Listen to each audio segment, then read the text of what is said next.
चलते बनइबा tasty tasty paneer तरकारी। मुझे पनीर को फर्स्ट क्यूब साइज काटिदेली तापर आलू को भाजीदेली। आलू भाजी सारापर लंका रसुण अदा टमाटो काजू ताको पकई भाजीदेली।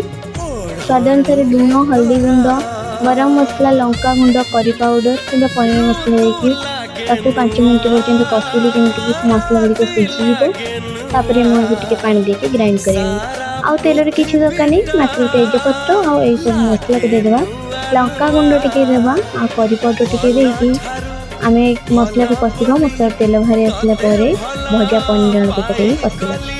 आवश्यक मुताबक पानी देबा कारण जेहेतु यहाँ आमर घरोई पनीर तेणु यहाँ बहुत पानी सुट कर देखा टेस्ट केमती बहुत टेस्टी होती। पनीर बहुत नरम हो देखते पानी केमती गली पड़ी बहुत नरम हो पाटी पक मिल जाऊँगी। लाइक सब्सक्राइब करदे भल लगे।